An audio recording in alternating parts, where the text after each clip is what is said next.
Subscribe and share my channel Sudarsana. శ్రీమాత్రే నమః. శ్రీ గురుభ్యో నమః. శ్రీమద్దేవి భాగవతము 9వ స్కందము. గంగా ధ్యాన స్తవముల వర్ణన. శ్రీ రాధాకృష్ణుల అంగము నుండియే గంగా ప్రాదుర్భవించుట. భగవంతుడగు నారాయణుడు చెప్తున్నాడు, నారద, ఈ ధ్యానము సకల పాపములను హరించును. గంగ రంగు శ్వేతకమలము వలె స్వచ్ఛమైనది.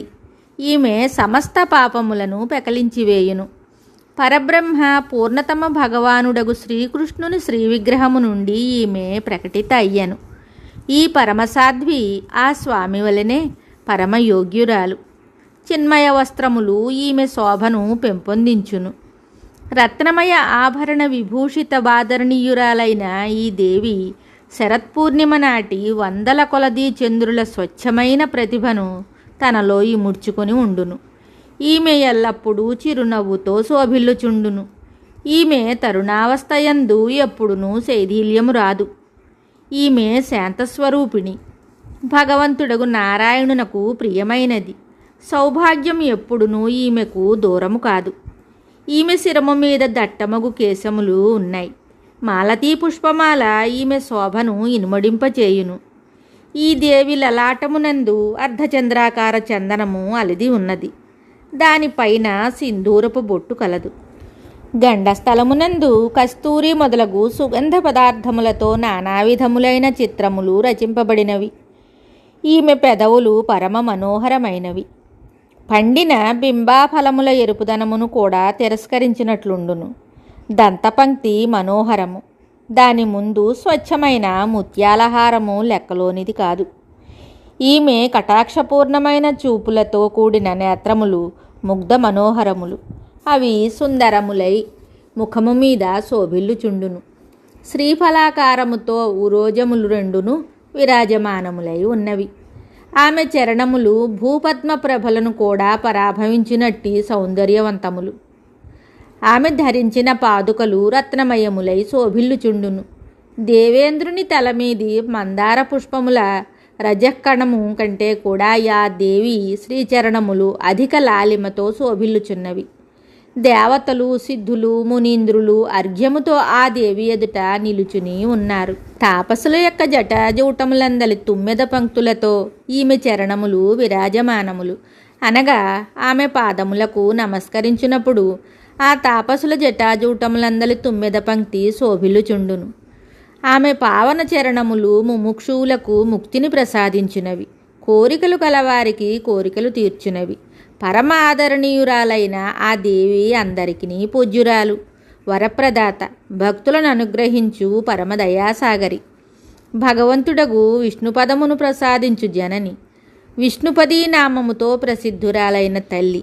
అట్టి పరమసాధ్వియగు గంగాదేవిని నేను ఉపాసించదను. బ్రాహ్మణోత్తమ, త్రిపదగామిని కళ్యాణియగు గంగను ఈ ధ్యానముతో హృదయమునందు స్మరించవలెను. దీని తరువాత షోడశోపచారములతో ఈ దేవిని పూజింపవలెను.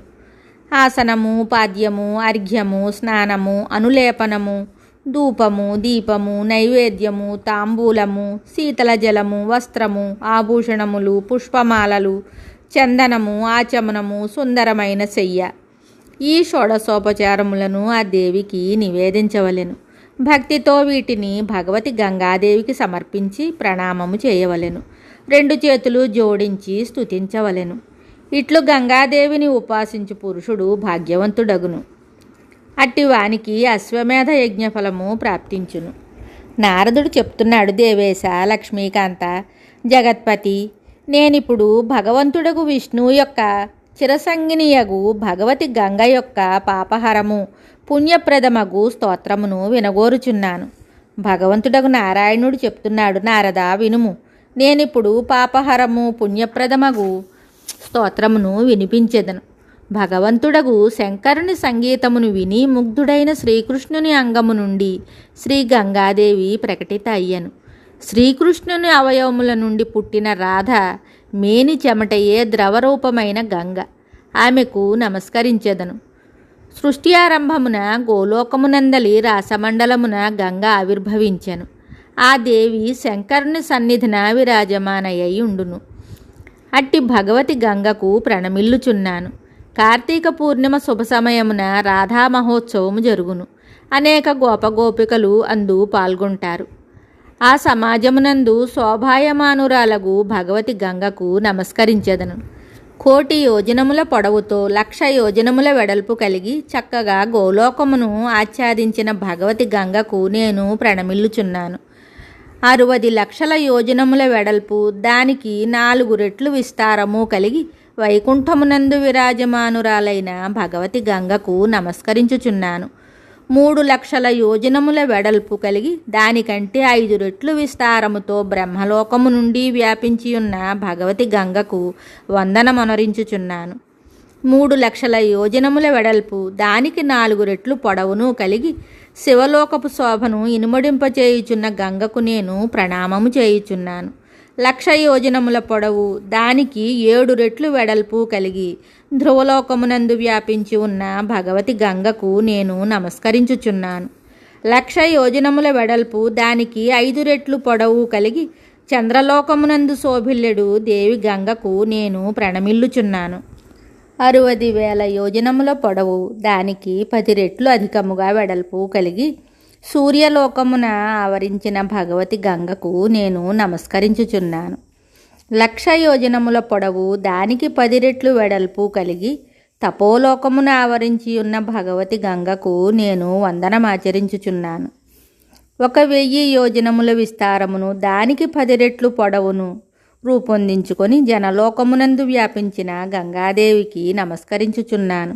10 లక్షల యోజనముల పొడవు, దానికి 5 రెట్లు వెడల్పును సంతరించుకొని మహర్లోకమును ఆవరించిన భగవతి గంగకు నేను ప్రణమిల్లుచున్నాను.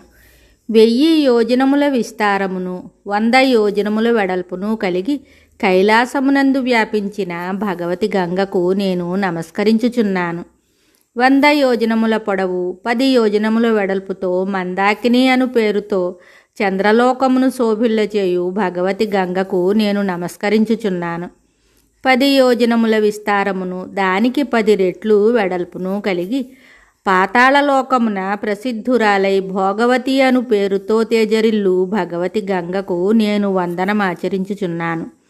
1 క్రోసు విస్తారము కలిగి అక్కడక్కడ దీనికంటే కూడా తక్కువై అలకనంద నామముతో ఈ భూమి మీద విరాజమానురాలైన భగవతి గంగకు నేను నమస్కరించుచున్నాను.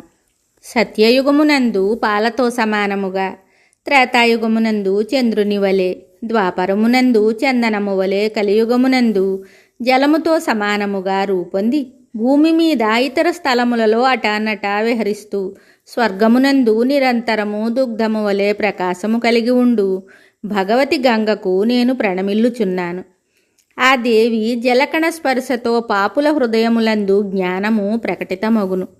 అనేక జన్మల నుండి చేసిన బ్రహ్మహత్యాది పాపములు భస్మమగును. అట్టి భగవతి గంగకు నేను వందనము చేయుచున్నాను. బ్రాహ్మణోత్తమ, ఇట్లు 21 పద్యములతో గంగా స్తుతింపబడినది. ఈ ఉత్తమ స్తోత్రమును పఠించుట వలన పాపములు నశించును. ఇది పుణ్యమునకు జన్మస్థలము. ప్రతిదినము సురేశ్వరి గంగను భక్తిభావముతో పూజించి ఈ స్తోత్రమును పఠించినవాడు నిస్సందేహముగా నిత్యము అశ్వమేధ యజ్ఞము చేసిన ఫలమును పొందును. ఈ స్తోత్ర ప్రభావమున సంతానహీనుడు పుత్రవంతుడగును. భార్య లేని వానికి పత్ని లభించును. రోగి వ్యాధి నుండి ముక్తుడగును. బంధనమున చిక్కుకొనిన వ్యక్తికి సమస్త బంధములు పటాపంచలగును. ఇది పూర్తిగా నిశ్చితము. ఇంతేకాదు, దాగి ఉన్న కీర్తిగలవాని యశస్సు జగమంతయు వ్యాపించును. మూర్ఖుని హృదయమునందు ఆలోచించు శ్రేష్టమైన బుద్ధి ఉత్పన్నమగును. ప్రాతకాలమున లేచి పవిత్రమైన ఈ గంగాస్తోత్రమును పఠించినచో వానికి దుస్వప్నములు అనుష్ఠాన ప్రభావము ఉండదు. వెంటనే వాడు గంగలో స్నానం చేసిన ఫలమును పొందును. మిగతా కథ తరువాయి భాగంలో తెలుసుకుందాము. శుభం. Subscribe and share my channel Sudarsana.